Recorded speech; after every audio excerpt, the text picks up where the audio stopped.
বিসমিল্লাহির রহমানির রহিম। নাহমাদুহু ওয়া নুসাল্লি আলা রাসূলিল কারীম।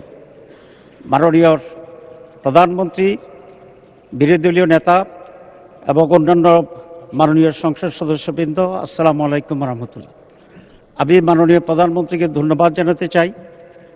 সাংবিধানিকভাবে কার্যপ্রণালী বিধি অনুসারে আজকের এই মহান সংসদের সভাপতি করার জন্য যার নাম প্রস্তাব করেছেন, উনি অত্যন্ত একজন সজ্জন, উনি অত্যন্ত প্রাচীন রাজনীতিবিদ। উনি যে দলই করুন না কেন, আমি মনে করি দেশের সকল মানুষের ওনার প্রতি আস্থা এবং শ্রদ্ধা আছে। মাননীয় প্রধানমন্ত্রীর এই প্রস্তাবকে আমরা বিরোধী দলের পক্ষ থেকে পূর্ণ সমর্থন জানাচ্ছি।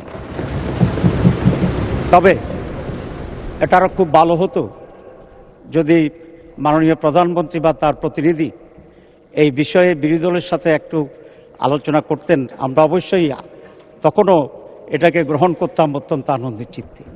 তো আমি আশা করি আগামীতে এই ধরনের যে সমস্ত বিষয় আসবে আলোচনা করা সম্ভব।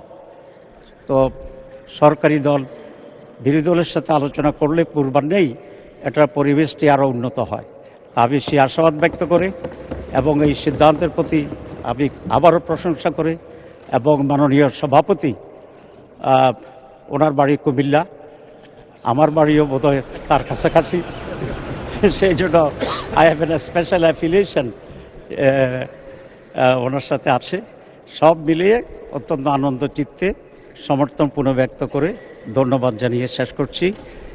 আল্লাহ হাফেজ।